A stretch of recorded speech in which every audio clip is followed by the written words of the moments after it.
Good morning વિદ્યાર્થી મિત્રો. છઠ્ઠું ચેપ્ટર આપણે જે ચાલે છે એમાં થિયરીની બાબતમાં આજે છેલ્લો ટોપિક આપણો, પછી થિયરી પૂરી. અમુક દાખલા પછી બાકી છે તે આપણે ગણવાના રહેશે. હવે થિયરીમાં છેલ્લો ટોપિક આપણો છે એસી જનરેટર. બહુ જ અગત્યનો પ્રશ્ન. આપણા ઘરમાં જે ઇલેક્ટ્રિસિટી આવે છે એ ઇલેક્ટ્રિસિટી આપણને એવું થાય કે ક્યાંથી આવતી હશે, કોઈ જગ્યાએથી તો આવતી હશે. તો વિદ્યુત ઉત્પન્ન કરવાનું, જે ઔદ્યોગિક ધોરણે વીજળી જે ઉત્પન્ન થાય છે, જેને આપણે વિદ્યુત પાવર સ્ટેશન કહીએ છીએ, તો એ વિદ્યુત પાવર સ્ટેશનમાં જે વીજળી ઉત્પન્ન થાય એ સપ્લાય આપણા ઘર સુધી આવે છે, પણ સ્ટેપ બાય સ્ટેપ આવે છે, સીધો કંઈ આવતો નથી. તો એ જે વિદ્યુત ઉત્પન્ન થાય છે પાવર સ્ટેશનની અંદર, એ પાવર સ્ટેશનમાં વીજળી ઉત્પન્ન કરવા માટે મોટા મોટા જનરેટર હોય. ઔદ્યોગિક ધોરણે વીજળી ઉત્પન્ન કરવા માટેના જે જનરેટર છે એ 100 મેગાવોટના હોય, 150 મેગાવોટ, 200 મેગાવોટ, 250 મેગાવોટ. જો તમને ખબર હોય તો આપણે નર્મદા જે ડેમ છે, સરદાર સરોવર, ત્યાં બહુ મોટા પાયે વિદ્યુતનું ઉત્પાદન થાય છે. લગભગ 1450 મેગાવોટ વીજળી ત્યાંથી ઉત્પન્ન થાય છે. એક જનરેટર લગભગ 250 મેગાવોટનું છે. ત્યાં એવા બે ટાઈપના જનરેટર છે, રિવર બેડ પાવર હાઉસ અને કેનાલ હેડ પાવર હાઉસ. એટલે કેનાલમાં જે પાણી છોડવાનું હોય નર્મદા એ સરદાર સરોવર ડેમમાંથી, એ છોડતા પહેલાં વીજળી ઉત્પન્ન કરીને છોડવામાં આવે, એ પાણી કેનાલમાં જાય. અને નદીમાં જે પાણી છોડવાનું હોય એ પાણી છોડતા પહેલાં વીજળી ઉત્પન્ન કરીને નદીમાં પાણી મોકલવામાં આવે. તો એ જે જનરેટર છે, એ જનરેટર અહીંયા જે આપણે ફેરેડેના પ્રયોગો કરીને પ્રેરિત ઈએમએફ ઉત્પન્ન કરવાની જે વાત કરતા હતા એના સિદ્ધાંત પર તૈયાર થયેલા છે. એટલે કે વિદ્યુત ચુંબકીય પ્રેરણનો સિદ્ધાંત કહેવાય. આ જનરેટર જે છે એનો સિદ્ધાંત કયો કહેવાય? વિદ્યુત ચુંબકીય પ્રેરણનો સિદ્ધાંત કહેવાય. એ યાંત્રિક ઉર્જાનું વિદ્યુત ઉર્જામાં રૂપાંતર કરે છે. આમ તો યાંત્રિક ઉર્જાનું વિદ્યુત ઉર્જામાં, પણ યાંત્રિક ઉર્જા ક્યાંથી લાવવાની? તો ધારો કે નદીની અંદર જે પાણી આપણે બંધ બાંધીને જે સ્થિર કરેલું પાણી છે, એટલે પાણી સ્થિર અવસ્થામાં છે, એ પાણીને જનરેટરના ચક્ર જોડેથી છોડવામાં આવે, દૂધ સ્વરૂપે પાડવામાં આવે ચક્ર ઉપર, એટલે ચક્ર ફરે. તો સ્થિર રહેલું પાણી, એમાં સ્થિતિ ઉર્જા છે, એને છોડવામાં આવે છે, એટલે સ્થિતિ ઉર્જાનું ગતિ ઉર્જામાં રૂપાંતર થાય છે. એ ગતિ ઉર્જાથી ચક્ર ફરે છે, એટલે એનું ટર્બાઇન આખું ફરે, અને એ ટર્બાઇન ફરે એટલે વીજળી ઉત્પન્ન થાય. એટલે ટર્બાઇન ફરે છે, ટર્બાઇન ફેરવવા માટે જે ઉર્જા છે એ પાણીની ગતિ ઉર્જાનો ઉપયોગ કર્યો. ગતિ ઉર્જા છે એ યાંત્રિક ઉર્જા આપે છે, અને યાંત્રિક ઉર્જા છે આપણને કઈ ઉર્જા આપે છે? વિદ્યુત ઉર્જા આપે છે. પણ એનો મૂળ સિદ્ધાંત કયો છે? વિદ્યુત ચુંબકીય પ્રેરણનો સિદ્ધાંત છે. અને એ સિદ્ધાંતને આધારે યાંત્રિક ઉર્જાનું વિદ્યુત ઉર્જામાં રૂપાંતર કરતું સાધન એટલે જનરેટર.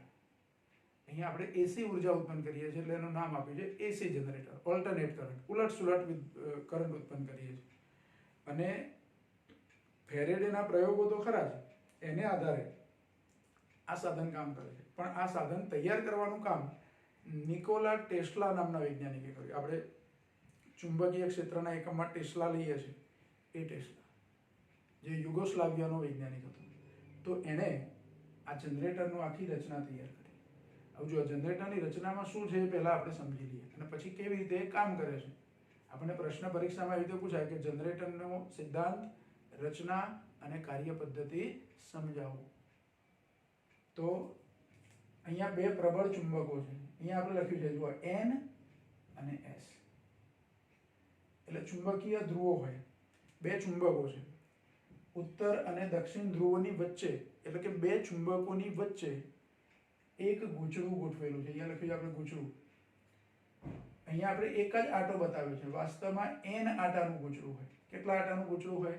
N આંટાનું. અને એ ગૂંચળાના બે છેડા છે એ અહીંયા બહાર સુધી લાવેલા હોય. અહીંયા કોઈ એક ધરી બનાવીએ, અહીંયા ડોટ લાઈન કરીને આપણે જો અહીંયા લખ્યું છે ધરી, એટલે એ ધરીની આસપાસ આખું આ ગૂંચળું છે એને ઘુમાવવાનું છે. ચુંબકો નથી ફેરવવાના, ચુંબકો એમની જગ્યાએ સ્થિર છે. બે પ્રબળ ચુંબકોની વચ્ચે એક ગૂંચળું, જે લંબચોરસ આકારનું ગૂંચળું આપણે અહીંયા બતાવ્યું છે, તો એવું ગૂંચળું છે, એને સતત ગતિ કરાવવાની. અને ગૂંચળાને ગતિ કરાવવા માટે ગૂંચળાના આધાર તરીકે જે ધરી લીધી છે, એ ધરીનું ભ્રમણ થાય એટલે એની સાથે સાથે ગૂંચળું ફરે. એ ભ્રમણ કરતા ગુચરા સાથે અહીંયા સ્લીપ રીંગો જોડેલી છે. જો અહીંયા રીંગો જે બતાવી છે ને, રીંગો ના ફરે, પણ રીંગોના સંપર્કમાં આ ગુચરાનો તાર છે, એ તાર રીંગના સંપર્કની અંદર અંદર ફર્યા કરશે. આમ તાર આવી રીતે ફર્યા કરે. તાર પેલું ગુચરું આખું ફરે એટલે એનો તાર અંદર ફર્યા કરે. તો આ સ્લીપ રીંગો, એક છેડો તારનો અહીંયા કનેક્ટ હોય તો બીજો છેડો આ રીંગ જોડે કનેક્ટ હોય. અહીંયા બંને જોડે આ બે છેડા આ એક જ સ્લીપ રીંગ સાથે બંને છેડા જોડેલા નથી, એ વચ્ચેથી એવી રીતે પસાર કર્યો હોય. ધારો કે આ બાજુનો છેડો છે, આ જે છેડો એ મેં એવી રીતે અહીંથી લઈ ગયો છું કે આ સ્લીપ રીંગને અડતો નથી, એની વચ્ચેથી એવી રીતે પાસ કર્યો છે. અને બીજો છેડો આની જોડે કોન્ટેક્ટમાં છે. એક છેડો આ સ્લીપ રીંગ જોડે કોન્ટેક્ટમાં છે, આની જોડે, અને બીજો છેડો છે એ આની જોડે કોન્ટેક્ટમાં છે. એને થોડુંક વાળીને એના કોન્ટેક્ટમાં રાખેલો હોય. એટલે આ ગુચરાનું ભ્રમણ થાય એટલે સ્લીપ રીંગો જે છે એ ધાતુની બનેલી હોય, એની સંપર્કમાં એ તાર છે. તારની સંપર્કમાં આ કાર્બન બ્રશ છે. આમ તો સ્લીપ રીંગો એટલે પેલા એની જોડે ફર્યા કરશે, આની જોડે જોઈન્ટ હોય. આ તારની જોડે આ રીંગ છે એને જોઈન્ટ કરેલી છે. ગુચરું ફરે એટલે રીંગ ફરે, પણ આ બ્રશ છે એ નહીં ફરે, ગોઠવણ એવી હોય છે. એટલે રીંગ જે એક રીંગ રાખી છે એની સાથે પેલો તાર છે એને એવી રીતે જોડેલો છે કે તાર ફરે એટલે એની સાથે સાથે રીંગ વર્તુળાકારે અહીંયા ફર્યા કરે, આ બ્રશના સંપર્કમાં રહીને. આ રીંગ પણ બીજા તાર સાથે જોડેલી છે, એ પણ ફર્યા કરે. પણ આ બ્રશ છે એ ફરતા નથી, અને કાર્બન બ્રશ છે એટલે વાહક મટીરિયલ છે. કાર્બન એ વિદ્યુતનું વાહક છે, એવું આપણે શીખેલા છે. અને એમાંથી જે વીજળી ઉત્પન્ન થાય, જે પ્રવાહ ઉત્પન્ન થાય, એ અહીંયા બે છેડાની વચ્ચે અહીંથી એને બહાર કાઢેલો છે. જે જગ્યાએ જરૂર હોય ત્યાં એને લઈ જવાય. અહીંયા ચુંબકીય ક્ષેત્રની અંદર આ ગૂંચળું ફરે છે એટલે એની સાથે સંકળાયેલા ચુંબકીય ફ્લક્સમાં શું થાય છે? ફેરફાર થાય છે. કેવી રીતે ફેરફાર થતો હશે ફ્લક્સમાં? તો જો આ ચુંબકો જે છે એનું ચુંબકીય ક્ષેત્ર, સમજો કે ગુચરાનું સમતલ મેં કોઈ એક પોઝિશનમાં રાખ્યું છે, એનું ચુંબકીય ક્ષેત્ર રેખાઓ આવી રીતે છે, ઉત્તરથી દક્ષિણ, એટલે આ બાજુ ચુંબકીય ક્ષેત્ર રેખા. ગુચરાને આ રીતે શરૂઆતમાં મેં આમ સમક્ષ સ્થિતિ જ રાખ્યું છે, એનો ક્ષેત્રફળ સદિશ આ બાજુ છે, ચુંબકીય ક્ષેત્ર આ બાજુ છે, ખાલી ધારી લઈએ છીએ તો એ બંને વચ્ચેનો ખૂણો 90 હશે. હવે જેવું ગુચરાનું ભ્રમણ શરૂ થશે એટલે આ જે ક્ષેત્રફળ સદિશ છે તેની દિશા બદલાતી જશે, પણ ચુંબકીય ક્ષેત્ર તો એના એ દિશામાં રહેશે. એટલે ક્ષેત્રફળ સદિશની દિશા બદલાય એટલે ખૂણો 90 હતો એ નાનો થવા લાગ્યો અને આ સ્થિતિમાં 0 થઈ જશે. પછી એ ખૂણો પાછો વધતો જશે, આ સ્થિતિમાં 90 થઈ જશે. કોનો ખૂણો 90? તો જે ચુંબકીય ક્ષેત્ર આ બાજુ છે તે, અને આ ક્ષેત્રફળ સદિશ.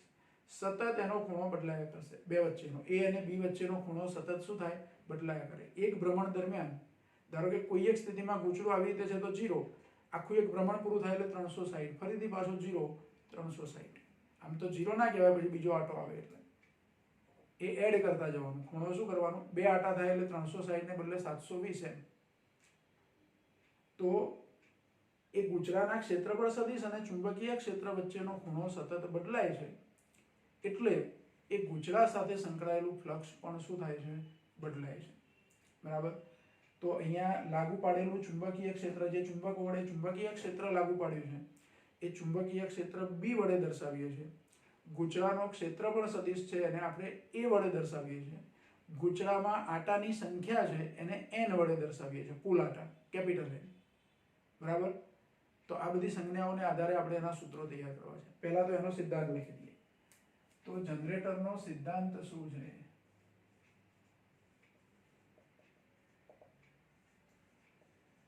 તો વિદ્યુત ચુંબકીય પ્રેરણના સિદ્ધાંત પર કામ કરતું સાધન છે, જે યાંત્રિક ઉર્જાનું વિદ્યુત ઉર્જામાં રૂપાંતર કરે છે.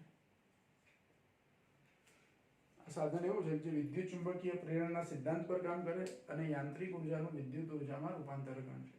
બીજી રીતે કેવું હોય સિદ્ધાંતમાં? તો યાંત્રિક ઉર્જાનું વિદ્યુત ઉર્જામાં રૂપાંતર, એ પણ એનો સિદ્ધાંત એવું કહી શકો તમે. હવે ગુચરામાં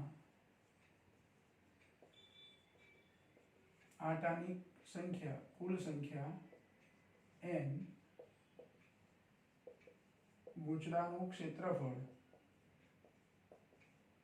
A અને ચુંબકીય ક્ષેત્ર B છે. ચુંબકોનું ચુંબકીય ક્ષેત્ર છે તે B છે. બરાબર. હવે જો ગુચરાને આપણે જે ભ્રમણ કરાવીએ છીએ એની કોઈ ચોક્કસ કોણીય ઝડપ હશે.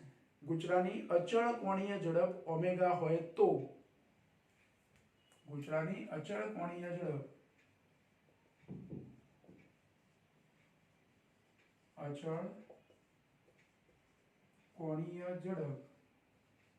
ઓમેગા હોય તો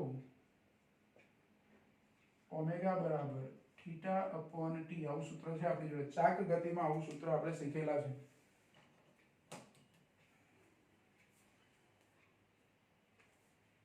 કોણીય ઝડપ બરાબર કોણીય સ્થાનાંતર ભાગ્યા સમયગાળો. ઝડપ આમ તો ઓમેગા બરાબર ડી થીટા અપોન ડીટી આવું સૂત્ર છે આપણી જોડે. 11મા ધોરણમાં ચાક ગતિમાં આ સૂત્ર શીખેલા છે. ઓમેગા બરાબર ડી થીટા અપોન ડીટી. પણ એ ઓમેગા બદલાતા જતા હોય તો અહીંયા અચળ થઈ ગયા એટલે ડી થીટાને બદલે હું થીટા લખી શકું અને ડીટી ને બદલે ટી લખી શકું. એટલે ઓમેગા બરાબર થીટા અપોન ટી. કોણીય ઝડપ કેવી લીધી? અચળ કોણીય ઝડપ લીધી. એટલે ઓમેગા બરાબર થીટા અપોન ટી તમે લખી શકો. અને માટે થીટા બરાબર શું થાય? Omega T. જ્યાં થીટા એટલે શું છે?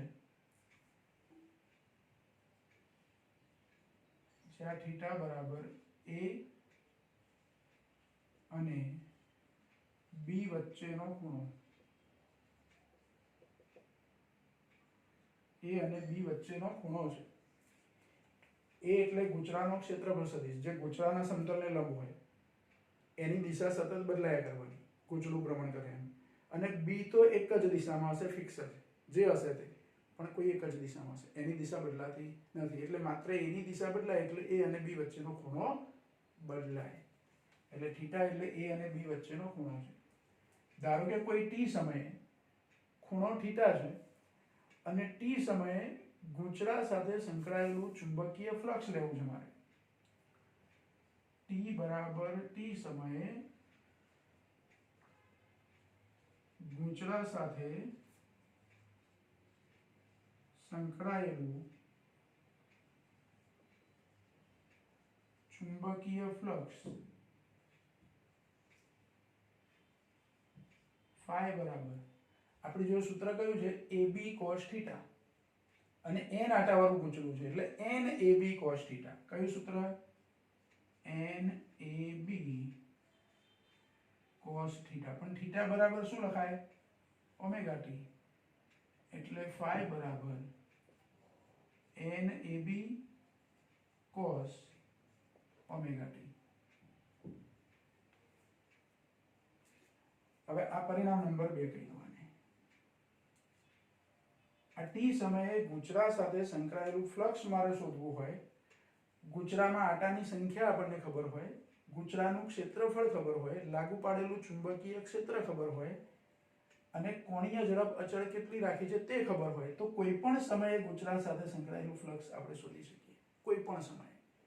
મારે 0 સમયે શોધવું હોય તો 0 સમયે તો t બરાબર 0 લો, cos 0 1 થઈ જાય, NAB જેટલું ફ્લક્સ થાય. પછી t નું કોઈ ચોક્કસ મૂલ્ય હોય તો એ પ્રમાણે cos વિધેયનું મૂલ્ય મળે ઓમેગા t પરથી અને NAB વડે ગુણો એટલે ફ્લક્સ મળે. એટલે t સમયે ગુચરા સાથે સંકળાયેલા ફ્લક્સનું સૂત્ર થયું. આની પરથી ગુચરા સાથે ફ્લક્સ સંકળાયેલું છે અને ફ્લક્સમાં ફેરફાર થાય તો ફેરેડેના પ્રેરણના નિયમ પ્રમાણે એ ગુચરામાં પ્રેરિત EMF અને પ્રેરિત પ્રવાહ મળે. પહેલા આપણે પ્રેરિત EMF શોધવું છે. તો ફેરેડેના નિયમ પ્રમાણે પ્રેરિત EMF E બરાબર -d∅dt. ત્યાં -n d∅dt નથી લખવું કારણ કે n તો ઓલરેડી મેં અહીંયા લઈ લીધા છે. ખ્યાલ આવ્યો? કાં તો કુલ ફ્લક્સમાં n લઈ લો કાં તો પ્રેરિત EMF માં n લઈ લો. બેમાંથી એક જગ્યાએ.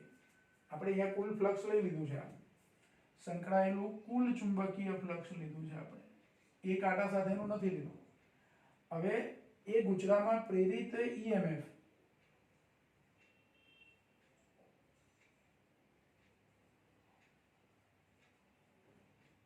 E બરાબર -d∅dt. કયા નિયમ પ્રમાણે? ફેરેડેના પ્રેરણના નિયમ પ્રમાણે. તો એ ફ્લક્સ -d∅dt છે. તો અહીંયા આ phi ની કિંમત મૂકી દેવાની, એટલે પ્રેરિત EMF E બરાબર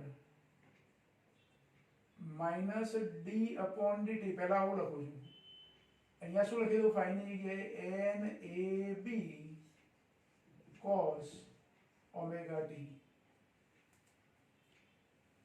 NAB cos omega t. હવે આનું વિકલન કરવાનું છે, તો એમાં NA અને B અચળ છે, એટલે -NAB cos નું વિકલન શું થાય, તો -sin θ, એટલે કે -sin omega t. અને પાછું ઓમેગા t નું વિકલન કરીએ તો ઓમેગા આવે પાછા, આવું આપણે 11માં શીખેલા છે. cos omega t નું વિકલન -sin omega t, પાછા ઓમેગા t નું વિકલન કરવાનું t ની સાપેક્ષે, એટલે t નું વિકલન એક થાય, અચળ ઓમેગા વધે અને એ ગુણાકારમાં લખવાના. આ ઓમેગા ને અહીંયા આની જોડે લખી દઉં, અને આ માઈનસ માઈનસ શું થઈ જાય, પ્લસ થઈ જાય, એટલે NAB omega sin omega t. આ પ્રેરિત EMF નું સૂત્ર થયું. શાનું સૂત્ર થયું, પ્રેરિત EMF. હવે કલરથી બતાવીએ આપણે.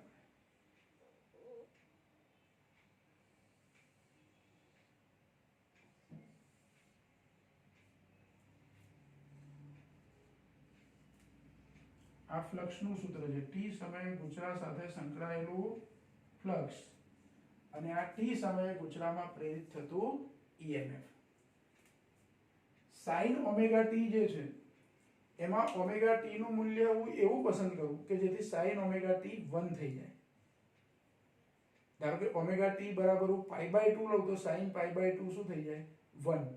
એટલે sin ની કિંમત મહત્તમ કેટલી મળે મને, તો 1 +1 યા તો -1. એટલે sin omega t બરાબર +or-1 આ મહત્તમ મૂલ્ય. આનાથી વધારે તો sin નું મૂલ્ય હોય નહીં, +1 હોય કે -1. -1 અને +1 ની વચ્ચે sin નું મૂલ્ય બદલાયા કરે. એટલે ધારો કે અહીંયા sin omega t ની કિંમત 1 લઈ લઉં, એટલે ખાલી +or-1 માંથી મારે પ્લસ જ લેવું છે. તો sin omega t 1 મૂકીએ તો E બરાબર NAB omega. આ મહત્તમ પ્રેરિત EMF મળે, અને મહત્તમ પ્રેરિત EMF ને E0 વડે દર્શાવું તો E0 બરાબર NAB omega, જેમાં sin ની કિંમત આપણે 1 લઈ લીધી છે. તો આ NAB omega એને હું E0 વડે દર્શાવું તો પ્રેરિત EMF E બરાબર E0 sin omega t. ઘણી વખતે V બરાબર કેપિટલ V, પ્રેરિત EMF માટે V બરાબર V0 sin omega t આવું પણ લખાય છે, જ્યાં V0 એટલે શું અથવા E0 એટલે શું, NAB omega. આપણું આ સૂત્ર થયું પ્રેરિત EMF નું. જો સમીકરણ નંબર 3 અથવા સમીકરણ નંબર લખું 4, આ બે સરખા જ છે, ખાલી ફરક શું, અહીંયા NAB omega એની જગ્યાએ મેં E0 લખી દીધા, અને E0 એટલે NAB omega છે. કોઈ વખતે આગળના ચેપ્ટરમાં આપણે અહીંયા ધારો કે V બરાબર V0 sin omega t એવો ઉપયોગ કરીશું. કોઈ વખતે sin ને બદલે cos વિધેય પણ લેવાય. આપણને અહીંયા જે આઉટપુટ મળે છે, ઉલટ સુલટ EMF જે મળે છે, એ cos વિધેય પ્રમાણેનું પણ હોઈ શકે, sin વિધેય પ્રમાણેનું પણ હોઈ શકે. પણ અહીંયા આપણે જે ગણતરી કરી એમાં sin વિધેય પ્રમાણે લીધું છે. એટલે sin વિધેય પ્રમાણેના આઉટપુટ EMF આપણને પ્રેરિત EMF જે મળે એવું જરૂરી નથી કે દરેક વખતે sin વિધેય પ્રમાણે હોય, કોઈ વખતે cos વિધેય પ્રમાણેનું પણ આપણે ગોઠવણ એવી કરી હોય. બરાબર. એટલે જો આ જનરેટરની ચર્ચા થઈ આપણી. જનરેટરની રચના થોડી આકૃતિ દોરવામાં ધ્યાન રાખવાનું છે તમારે, આકૃતિ સાથે એની ચર્ચા કરવાની. તો રચના તો આપણને ખ્યાલ આવી જાય કે કેવી ગોઠવણ છે. આને આપણે ટર્બાઇન એવું પણ કહીએ છીએ ઘણી વખત, ટર્બાઇન, કે જેની અંદર આ ગુચરાને ચુંબકીય ક્ષેત્રમાં ગતિ કરાવી અને પ્રેરિત EMF ઉત્પન્ન થાય. એનો સિદ્ધાંત કયો છે આપણે ચર્ચા કરી. t સમયે એની સાથે સંકળાયેલું ફ્લક્સ લેવું હોય તો phi બરાબર NAB cos omega t. જો અહીંયા NAB છે અને અહીંયા NAB omega છે, કારણ કે વિકલન કરાય એટલે પેલા ઓમેગા 1 આગળ આવી ગયા વિકલનના જવાબ સ્વરૂપે. તો આ t સમયે ગુચરા સાથે સંકળાયેલું ફ્લક્સ છે, એને આધારે પ્રેરિત EMF નું સૂત્ર તૈયાર કરવું હોય તો ફેરેડેના પ્રેરણના નિયમ પ્રમાણે પ્રેરિત ઈએમએફ નું સૂત્ર આવું મળે, જેમાં n a b ઓમેગા હું sin ઓમેગા t ની કિંમત 1 લઈ લઉં એટલે E બરાબર n a b ઓમેગા મળે, જેને મહત્તમ પ્રેરિત ઈએમએફ કહેવાય. એટલે એને E0 વડે દર્શાવું મહત્તમને. તો n a b ઓમેગા, આ n a b ઓમેગા બરાબર અહીંયા E0 લખી દઉં તો E બરાબર E0 sin ઓમેગા t. આ જુદા જુદા સમયે પ્રેરિત ઈએમએફ મળે. જો ધારો કે હું 0 સમયે ઈએમએફ લઉં તો t બરાબર 0 સમયે પ્રેરિત ઈએમએફ કેટલું હોય, પછી t બરાબર કેપિટલ T બાય 2 આવર્તકાળ આપણે લઈએ ધારો કે, તો આવર્તકાળના એક પૂર્ણ ચક્ર ભ્રમણ થાય એટલે આવર્તકાળના આપણે ભાગ પાડીને જુદા જુદા સમયે પ્રેરિત ઈએમએફ કેવું મળે એની પણ ચર્ચા કરી શકીએ. એ ચર્ચા પછી કરીએ આપણે. બીજું કે આ સૂત્ર જે લખ્યું એમાં ઓમેગા જે છે એ કોણીય આવૃત્તિ છે, જેને ઓમેગા એટલે 2 પાઈ f વડે પણ દર્શાવી શકાય. આની આપણે જરૂર નથી એટલે નથી લખતા. E બરાબર સૂત્ર હું આવું લખી શકું, E0 sin ઓમેગા ને બદલે 2 પાઈ f into t. હવે જો આવૃત્તિ માટે સ્મોલ f સંજ્ઞા પણ વપરાય છે અને બીજી એક સંજ્ઞા આપણે વાપરીએ છીએ ન્યુ. અહીંયા બુકમાં આપણને ન્યુ સંજ્ઞા આપી છે એટલે 2 પાઈ ન્યુ. v નથી, આ વેલોસિટી વેગ માટેનો v નથી, આને ન્યુ કહેવાય. એટલે 2 પાઈ ન્યુ into t, જ્યાં ન્યુ એટલે આવૃત્તિ છે. ઓમેગા એ કોની આવૃત્તિ હતી અને ન્યુ એ આવૃત્તિ છે. હવે આ આવૃત્તિ કેટલી રાખવાની, તો આપણા દેશની અંદર જે વીજળી ઉત્પન્ન થાય છે કોઈ પણ જગ્યાએ, આખા દેશમાં કોઈ પણ જગ્યાએ, એમાં આ જે ગૂંચળું છે એનું ભ્રમણ જે થાય એ ભ્રમણ એના 1 સેકન્ડમાં થતા ભ્રમણની સંખ્યા એ આવૃત્તિ છે. આપણા દેશની અંદર 1 સેકન્ડમાં ગૂંચળાને 50 ભ્રમણ કરાવવામાં આવે. 1 મિનિટમાં 50 નહીં, ધ્યાન રાખો, 1 સેકન્ડમાં 50 આટા. એ ગૂંચળું પોતાની ધરી પર 1 સેકન્ડમાં 50 આટા પૂરા ફરી જાય. કેટલા? 50 આટા પૂરા ફરે. અને 1 સેકન્ડમાં એટલે વિચારો કે એની સ્પીડ કેટલી હશે. અને 250 મેગાવોટનું ટર્બાઇન, જો તમે કેવડિયા કોલોની એ નર્મદા ડેમ જોયો હોય અને પેલા ભોયરાની અંદર આપણને લઈ જાય છે જોવા, એ જો તમે જોયું હોય તો ટર્બાઇન એટલા મોટા છે કે એની ધરી છે એને તમે આમ બાથમાં પકડવા જાઓ ઝાડના થડની માફક પકડી ના શકો, એટલી મોટી તો એની શું હોય, ધરી હોય. અને એ 3 થી 4 માળ જેટલી ઊંચાઈની એ આખી ધરી છે. એ ટર્બાઇન એટલું મોટું છે, બહુ જ ઊંચું છે, એટલે લંબાઈ એની બહુ વધારે છે આ ધરીની. એટલે એનું પોતાનું જ વજન કેટલું બધું હશે, પહેલી વસ્તુ. બીજું, એટલી હેવી ધરી છે એને 1 સેકન્ડમાં 50 આટા ફરી શકે એવું ચક્ર બનાવવાનું. અને એ ચક્ર પરથી પાણી એટલી સ્પીડમાં, એટલા ફોર્સથી પસાર થાય કે એ ચક્રને 1 સેકન્ડમાં કેટલા આટા ફેરવી દેશે, 50 આટા.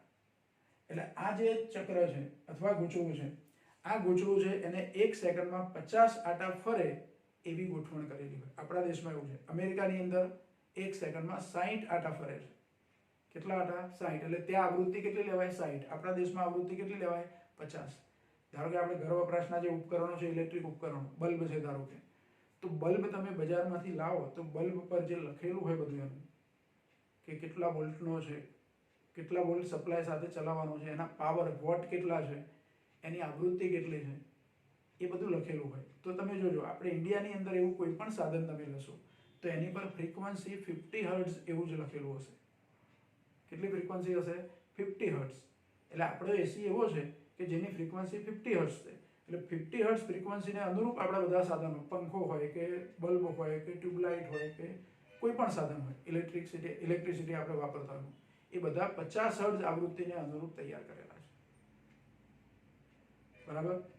તો એ ફ્રીક્વન્સી એનો મતલબ કે આ ગૂંચળું છે ચુંબકીય ક્ષેત્રમાં 1 સેકન્ડની અંદર 50 આટા પૂરા ફરે. ધારો કે આ ગૂંચળાના પાણીનો ફોર્સ થોડોક ઘટી જાય કદાચ અને ગૂંચળાના 1 સેકન્ડમાં 50 ને બદલે 45 આટા ફરતું થાય તો ના ચાલે. એટલે એ ટર્બાઇન જે જગ્યાએ ચાલતા હોય, પાવર સ્ટેશન જ્યાં હોય, ત્યાં આખું એક એની જે ગોઠવણ હોય એમાં એક ડિસ્પ્લે પર ફ્રીક્વન્સી 50 હર્ટ્ઝ જેવું લખાયેલું જ રહે. અને એને કદાચ 50 ને બદલે 49 થઈ જાય તો તરત જ ત્યાં જે એન્જિનિયર હોય એને પાછું 50 સેટ કરે. 50 કેવી રીતે કરવાનું? 49 કેમ થઈ ગયું ધારો કે? તો 49 એટલે થયું કે પાણીનો ફોર્સ થોડો ઓછો થઈ ગયો. એટલે પાણીનો ફોર્સ ઓછો મળે એટલે 1 સેકન્ડમાં થતા આટાની સંખ્યા શું થાય? ઓછી થઈ જાય. તો એ લોકો તરત જ એ પાણીનો ફોર્સ પાછો સહેજ વધારી અને એને 50 કરી દે.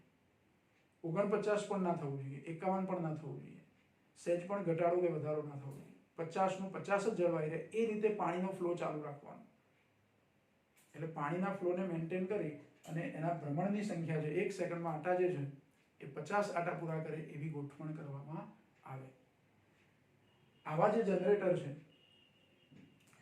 જેમાં અલગ અલગ ટાઈપના જનરેટર હોય, દાખલા તરીકે જળ વિદ્યુતનો ઉપયોગ કરી પાણી ધોધ સ્વરૂપે એના પર પાડી અને ટર્બાઇન ફેરવવામાં આવે તો એ જે વીજળી ઉત્પન્ન થાય એને હાઇડ્રો પાવર સ્ટેશન કહેવાય. એટલે જે પાવર સ્ટેશનમાં પાણીના ધોધ સ્વરૂપે પાણીનો ધોધ ઉપયોગ કરી અને વીજળી ઉત્પન્ન કરવામાં આવે તો એ હાઇડ્રો પાવર સ્ટેશન કહેવાય.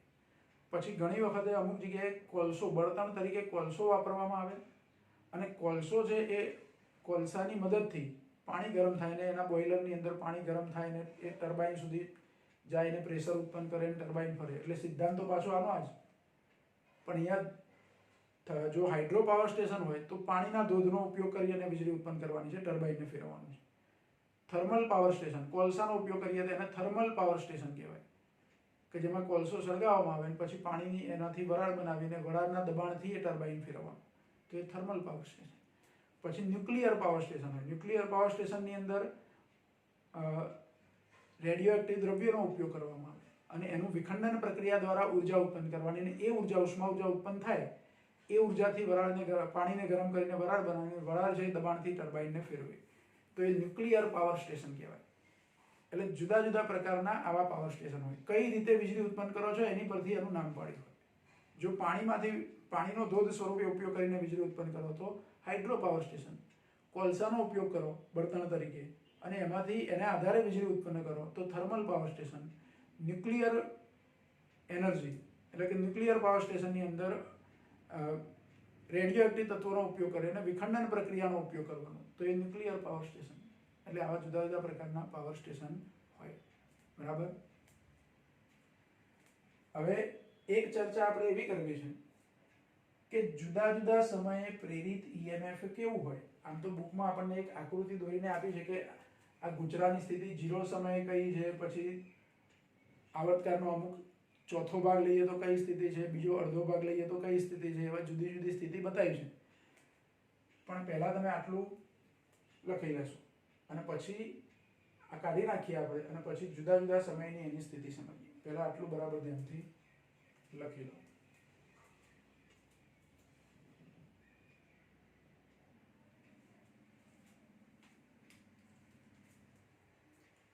જનરેટરનો જે પ્રશ્ન હતો એમાં પ્રેરિત ઈએમએફ એનું સૂત્ર આપણે જે તૈયાર કર્યું,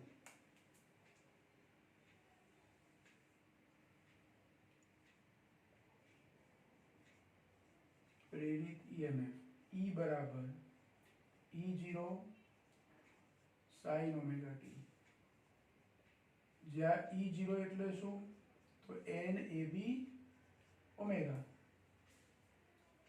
અને ઓમેગા એટલે 2 પાઈ ન્યુ અથવા 2 પાઈ અપોન ટી આવું પણ લખી શકું, જ્યાં ન્યુ અને ટી એકબીજાના વ્યસ્ત છે. આવૃત્તિ અને આવર્તકાળ, કેપિટલ ટી એટલે આવર્તકાળ.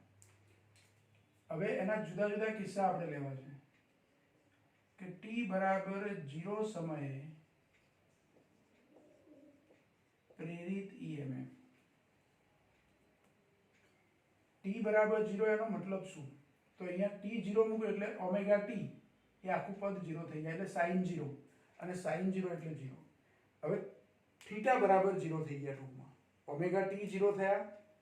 ટી સમયે પ્રેરિત ઈએમએફ લેવાનું હોય તો ઓમેગા ટી બરાબર શું થઈ જાય 0 એટલે કે થીટા બરાબર 0 થયા. હવે થીટા બરાબર 0 એનો મતલબ શું તો આ ગૂંચળું જે ચુંબકીય ક્ષેત્રમાં રાખ્યું છે એ ગૂંચળાના ક્ષેત્રફળ સદિશ અને ચુંબકીય ક્ષેત્ર એની વચ્ચેનો ખૂણો 0 છે.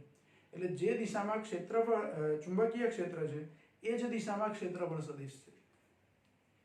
0 સમયે ધારો કે આવી ગોઠવણ છે તો 0 સમયે જો આવી ગોઠવણ હોય તો આ સૂત્ર જે છે એની પરથી E બરાબર E0 sin 0 એટલે કે 0 તો 0 સમયે પ્રેરિત ઈએમએફ આપણને શું મળશે 0 મળશે.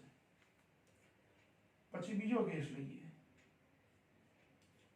t બરાબર t/4, આવર્તકારનો ચોથો ભાગ, ધ્યાન રાખો, t બરાબર t/4 લો એટલે ઓમેગા t બરાબર શું થાય, જે રીતે અહીંયા t બરાબર 0 લીધું તો આ t 0 લો એટલે ઓમેગા t 0 થઈ ગયા, તો અહીંયા t ની કિંમત કેપિટલ T/4 મૂકું તો ઓમેગા ની કિંમત મારે આ મૂકવાની, એટલે 2π/t એ ઓમેગા ની કિંમત, અને સ્મોલ t ની કિંમત કઈ t/4, એટલે આ શું થશે, કેટલું થશે, આ t કટ થઈ જશે, 2π/4, 2π/4 એટલે આ 2 અને આ 4 એટલે π/2 આવે, એટલે ઓમેગા t ની કિંમત શું મળી આપણને, π/2. હવે આ સૂત્રમાં ઓમેગા t બરાબર π/2 મૂકી દઈએ તો શું થાય, તો પ્રેરિત EMF E બરાબર E0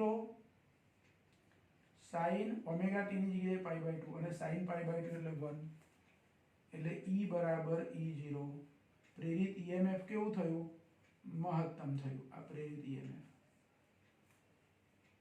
ક્યારે, ઓમેગા t ની કિંમત કેટલી હોય, π/2, કયા સમયે, t બરાબર t/4 સમય. પછી જો અહીંયા 0 લીધું, અહીંયા t/4 લીધું, આના પછીનો સમય ધારો કે મારે લેવો હોય તો 2 વખત t/4 એટલે 2t/4 એટલે t/2 સમય લો, ત્રીજો સમય.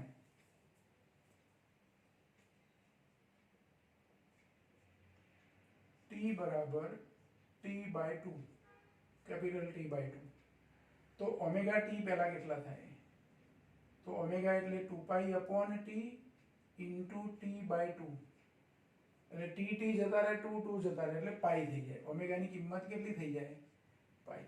અને જો ઓમેગા બરાબર પાઈ થાય તો મારે અહીંયા ઓમેગા t ની જગ્યાએ પાઈ મૂકવાના, ઓમેગા t બરાબર પાઈ થાય તો, એટલે E બરાબર E0 sin પાઈ, sin પાઈ એટલે પાઈ એટલે 180, sin પાઈ નું મૂલ્ય શું થાય, તો 0 થઈ જાય, કેટલું થાય, 0.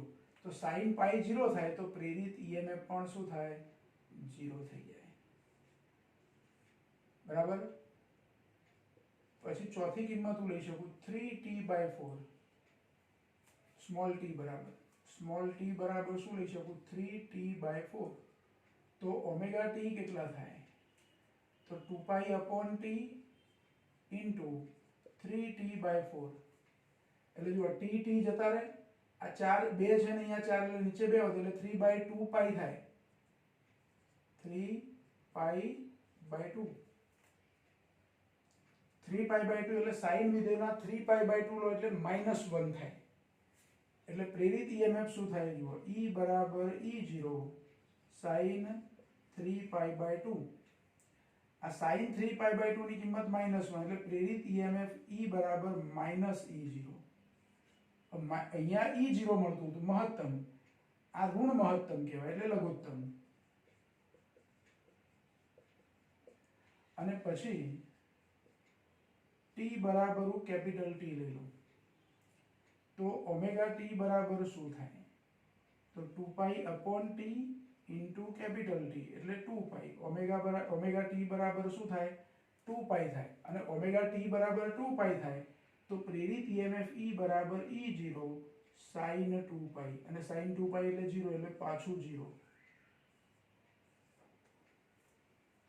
એટલે જો જુદા જુદા જે આવર્તકાળ જેટલો સમય છે, આવર્તકાળ જેટલો સમય એટલે ગૂંચળું એક આંટો પૂરો કરે તેટલો સમય, ગૂંચળું 50 આંટા નહીં, કેટલા આંટા, એક આંટો, એ જે સમય થાય તે, એક સેકન્ડમાં ભલે 50 આંટા એ ફરતું હોય પણ એક આંટો એ પૂરો તો પહેલો કરતું હશે, તો એક આંટો પૂરો થાય ગૂંચળાનો, એ એક આંટો પૂરો કરવા માટે લાગતો સમય એને આવર્તકાળ કહેવાય. અને એ આવર્તકાળના આપણે કેટલા ભાગ પાડી દીધા, 4 ભાગ પાડી દીધા. પહેલા તો 0 સમય લીધો, પછી આવર્તકાળનો ચોથો ભાગ લીધો, આવર્તકાળનો અડધો ભાગ લીધો t/2 એટલે અહીંયા 75% લીધો, જો આ 25%, 50%, 75% અને 100%, એટલે પૂરો આવર્તકાળ જેટલો સમય. એટલે એના જુદા જુદા ભાગ પાડી અને જુદા જુદા સમયે પ્રેરિત EMF કેવું મળે, તો શરૂઆત થઈ 0 થી, 0 થી વધીને મહત્તમ થયું, કયા સમયે, t/4 સમયે મહત્તમ થઈ ગયું, પછી પાછું t/2 સમયે પ્રેરિત EMF 0 થઈ ગયું, પછી વિરુદ્ધ દિશામાં મહત્તમ થયું, -E0 નો મતલબ કે વિરુદ્ધ દિશામાં મહત્તમ થયું, પાછું શૂન્ય થયું. જો એનો આલેખ દોરું અલ્ટરનેટ ઉલટ સુલટ ઈએમએફ જે મળે છે એનો ઈએમએફ વિરુદ્ધ સમયનો જો આલેખ દોરું ખાલી સમજવા માટે, બાકી પાછળના ચેપ્ટરમાં આપણે લેવાના જ છે.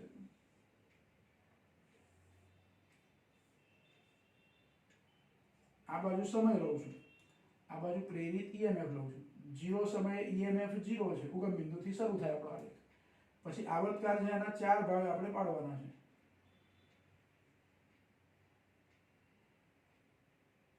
આ કેપિટલ ટી છે, એનો અડધો ભાગ એટલે t/2 છે.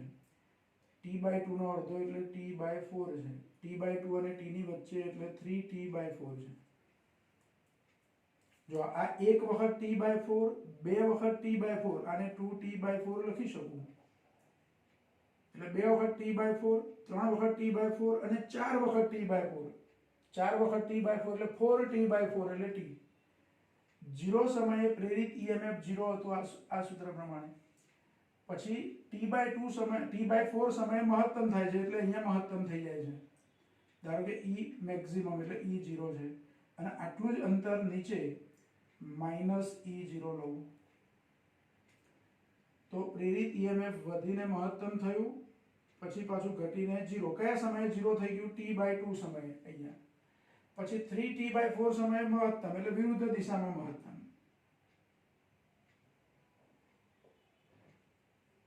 અને પાછું t સમયે 0. એટલે આપણને જે ઈએમએફ મળે એનો આલેખ દોરવામાં આવે તો આવું મળે. ઈએમએફ વિરુદ્ધ સમયનો. એટલે આ ઉલટ સુલટ થયું. કેવું થયું? ઉલટ સુલટ. પહેલા આ શૃંગ મળે છે અને પછી ગર્ત મળે છે, ફરી પાછું શૃંગ મળે પછી ગર્ત મળે. એવી રીતે આપણને ઉલટ સુલટ ઈએમએફ મળતું જાય. આ એક ચક્ર પૂરું થાય, ગૂંચળું છે એનું એક દોલન એટલે એક ચક્ર. એક ચક્ર પૂરું થાય ત્યારે મળતું ઈએમએફ છે. પછી જેમ જેમ આગળ ને આગળ એના ભ્રમણ ચાલુ રહે તો આગળ ને આગળ આપણને ઈએમએફ શું થાય? મળતું જાય. આવી રીતે ઉલટ સુલટ ઈએમએફ મળે. એટલે આપણે આ જે આઉટપુટ મળે છે એને એસી વોલ્ટેજ અથવા એસી પ્રવાહ એવું કહીએ છીએ. વોલ્ટેજ જુદા હોય, પ્રવાહ જુદી વસ્તુ છે, પણ પ્રવાહ એસી હોય તો વોલ્ટેજ પણ કેવા હોય? એસી જ હોય. બરાબર? તો આ થયું આપણું જનરેટર. બરાબર? જનરેટરને આધારે એક દાખલો પણ આપ્યો છે આપણને. એક ઉદાહરણમાં દાખલો આપ્યો છે. એક નોર્મલ ગણતરી છે એ પણ આપણે જોઈ લઈએ જોડે જોડે. હવે આ આકૃતિ હું કાઢી નાખું છું.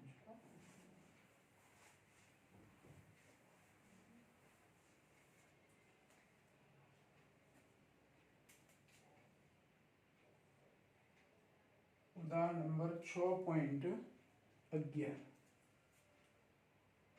જો એકદમ સહેલો દાખલો છે. પ્રશ્ન જોઈ લઈએ આપણે અને જે મૂલ્ય આપ્યા છે આપણને એમાંથી લખી લઈએ. જો કમલા એટલે નામ આપ્યું છે એક વ્યક્તિનું. એક સ્થિર સાયકલને પેડલ મારે છે. સાયકલ સ્ટેન્ડ પર છે અને પેડલ મારે છે.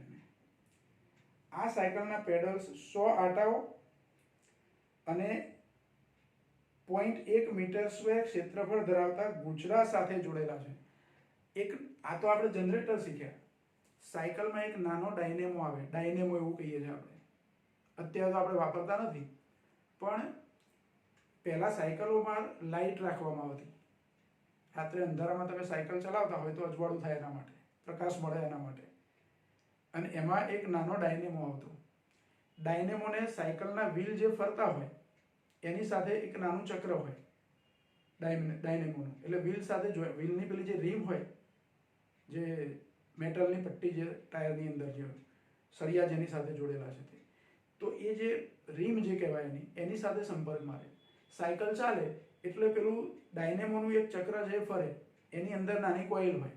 એ કોઇલ મેગ્નેટની વચ્ચે ફરતી હોય એટલે પ્રેરિત ઈએમએફ મળે. પ્રેરિત ઈએમએફ મળે એટલે જેમ ટોર્ચની અંદર નાનો બલ્બ હોય ને ટોર્ચ જેવી રચના હોય એવું એક નાનો ડાયનેમોની રચના હોય. એટલે ડાયનેમો જે ટોર્ચના બલ્બ સાથે જોડેલો હોય. એટલે સાયકલ ચાલે એટલે લાઇટ જાતે ચાલુ થાય. એમાં સેલની જરૂર પડે નહીં. પ્રેરિત ઈએમએફ ઉત્પન્ન કરી અને નાના બલ્બ ચલાવવામાં આવતા. તો એવો નાનો ડાયનેમો છે. એટલે એક વ્યક્તિ એ સાયકલના પેડલ મારે છે એટલે વીજળી ઉત્પન્ન થાય એટલે ઈએમએફ ઉત્પન્ન થાય એવું આપણે અહીંયા સમજવાનું. એના 100 આટા છે અને ક્ષેત્રફળ આપ્યું છે. આટાની સંખ્યા 100 એટલે n બરાબર 100. એ જે ગૂંચળું છે એનું ક્ષેત્રફળ આપ્યું છે 0.1 મીટર સ્ક્વેર. આમ તો 0.10 એવું લખ્યું, 0.10 લખું કે 0.1 લખું મીટર સ્ક્વેર ક્ષેત્રફળ ધરાવતા ગૂંચળા સાથે જોડેલા છે. ગૂંચળું અડધા આટા પ્રતિ સેકન્ડથી ભ્રમણ કરે છે. 1 સેકન્ડમાં એનો પૂરો આટો નથી થતો, અડધો આટો જ થાય છે, એટલે એની આવૃત્તિ નક્કી થઈ. શું નક્કી થયું? આવૃત્તિ. 1 સેકન્ડમાં થતા દોલનોની સંખ્યા એટલે આવૃત્તિ, એટલે ન્યુ. ન્યુ અડધો આટો ફરે છે એટલે 1/2. ન્યુ બરાબર 1/2, અથવા એને 0.5 પણ લખાય. અને આવૃત્તિ છે એટલે એનો એકમ શું લખીએ આપણે? હર્ટ્ઝ. તમે 1/2 લખો અથવા 0.5 લખો. અને તે ગૂંચળાના પરિભ્રમણની ધરીને લંબરૂપે 0.01 ટેસ્લાના ચુંબકીય ક્ષેત્રમાં મૂક્યું છે, એટલે બી આપી દીધા તમને ટૂંકમાં. બી શું આપી દીધું? 0.01 ટેસ્લા, એટલે ચુંબકોનું ચુંબકીય ક્ષેત્ર આપી દીધું. તો આ ગૂંચળામાં પેદા થતો મહત્તમ વોલ્ટેજ શું હશે? એટલે કે મહત્તમ પ્રેરિત ઈએમએફ શું હશે? તો આ E0 જે લખ્યા છે N A B ઓમેગા, આ સુધી કરવાનું છે. જો N ડાયરેક્ટ આપી દીધા છે, A આપી દીધા છે, B આપ્યા. ઓમેગા એટલે શું? તો 2 પાઈ ન્યુ, 2 પાઈ f અથવા 2 પાઈ ન્યુ, એટલે એટલો ફેરફાર કરવાનો, ઓમેગાની આ કિંમત મૂકી દેવાની. એટલે મહત્તમ પ્રેરિત ઈએમએફ, મહત્તમ પ્રેરિત ઈએમએફ E0 બરાબર NAB ઓમેગા બરાબર NAB ઇન્ટુ 2 પાઈ ન્યુ. બધી કિંમતો મૂકી દેવાની. n બરાબર કેટલા? તો 100. a નું મૂલ્ય 0.1, b નું મૂલ્ય 0.01, 2, 3.14 અને ન્યુ 0.5. આનું સાદુરૂપ આપવાનું. બરાબર? જો સાદુરૂપ કેવું થશે? તો આ 0.5 એટલે 1/2 અને આ 2 કટ થઈ ગયા એટલે 1 થઈ ગયું. 2 ગુણ્યા 0.5 એટલે 1. પછી આ 0.01 છે એ આ 100 જોડે જતા રહેશે, કારણ કે 0.01 એટલે 1 ભાગ્યા 100 એટલે 100 જતા રહેશે, એટલે આ જતું રહ્યું. બરાબર? હવે આપણી જોડે વધ્યું શું? તો 3.14 ગુણ્યા 0.1,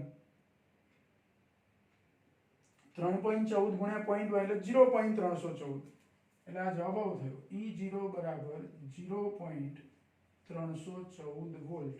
જો આ બહુ જ ઓછું ઈએમએફ કહેવાય, પણ એમાં જે આનું ભ્રમણ થાય છે 1 સેકન્ડમાં એક આટો એ નથી ફરતો. જ્યારે આપણે જનરેટરની વાત કરી પાવર સ્ટેશનમાં, 1 સેકન્ડમાં 50 આટા ફરે છે.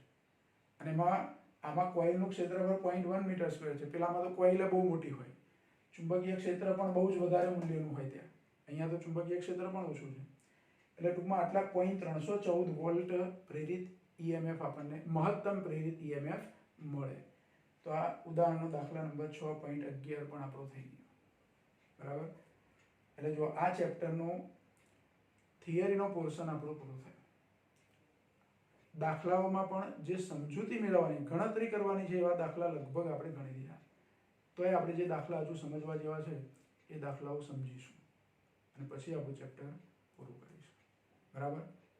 તો આજનું કામ આપણું અહીંયા આપણે સ્ટોપ કરીએ છીએ.